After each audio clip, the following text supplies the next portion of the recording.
Hello everyone. இந்த நாளிலும் இந்த நம்பிக்கையின் சத்தத்துக்கு உங்களை ஒரு விசை இயேசு கிறிஸ்து நாமத்தினாலே வரவேற்கிறேன். இந்த நாளிலும் நம்மளுக்கு கர்த்தர் கொடுத்திருக்க வசனம் சங்கீதம் 91:2.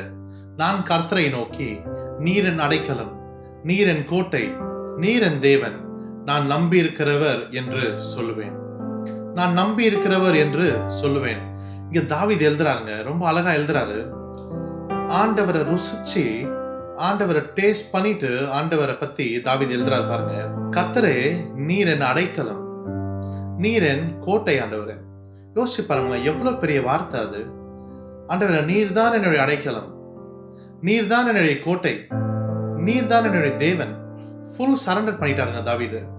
தாவீது டோட்டலா சரண்டர் பண்ணிட்டாரு பாருங்க. கடைசியா தாவீது சொல்றாரு பாருங்க, நான் நம்பி இருக்கிறவன் என்று சொல்வேன்.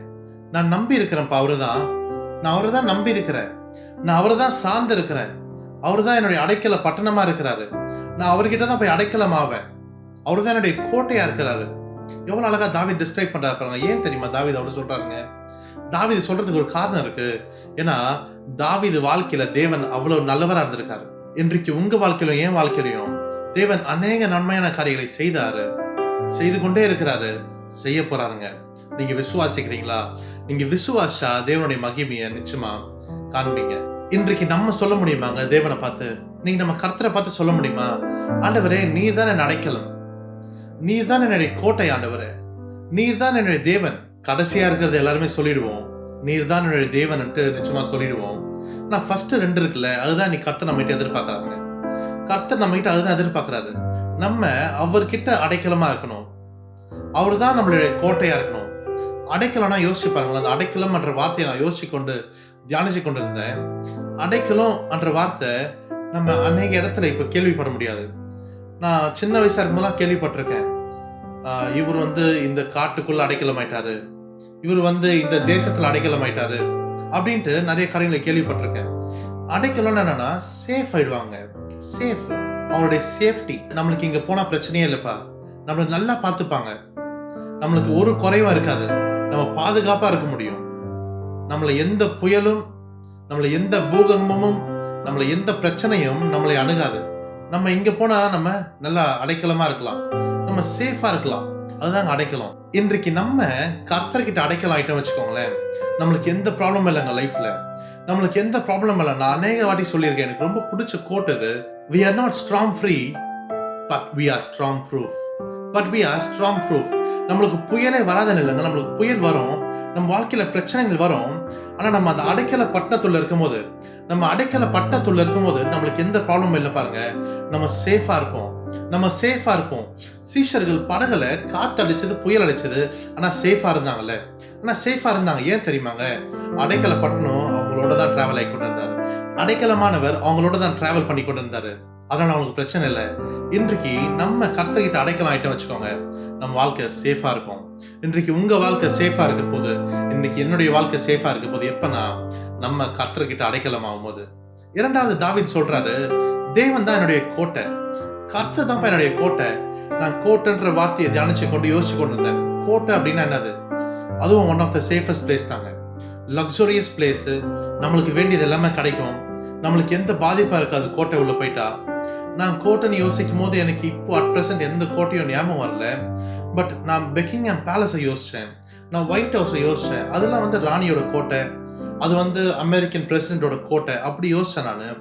ஃபார் எக்ஸாம்பிள், நான் அந்த பக்கிங்ஹாம் பேலஸை பத்தி உங்களுக்கு சொல்லணும்னா, நான் ஆண்டோட கிருபையில அங்க போயிருக்கிறனால எனக்கு கொஞ்சம் தெரியும் அதை பத்தி. அந்த பக்கிங்ஹாம் பேலஸ்ல more than 500 ரூம்ஸ் இருக்காங்க. 500க்கு அதிகபட்சமான ரூம் அந்த பக்கிங்ஹாம் பேலஸ்ல இருக்கான். அதுல ராணி யூஸ் பண்ற ரூமே 100கணக்கான ரூம் யூஸ் பண்றாங்க.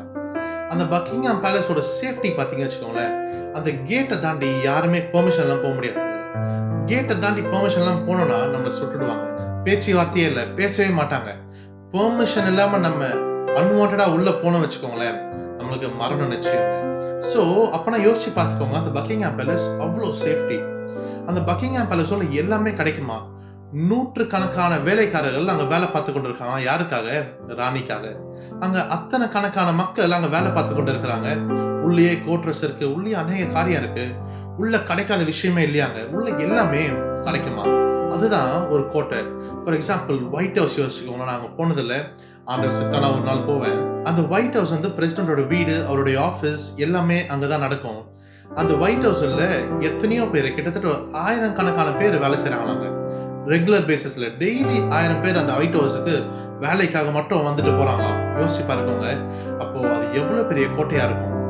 அந்த ஒயிட் ஹவுஸ் உள்ள இன்னும் ஒரு விசேஷமான காரியம் சொல்றேன். ஒரு ஆர்டிக்கலை படிச்சேன். அந்த ஒயிட் ஹவுஸ் உள்ள இருக்கிற காத்து இருக்குல்லங்க, அது கூட அவங்க உருவாக்குற காத்து தானா, வெளி காத்து உள்ள வராதான்.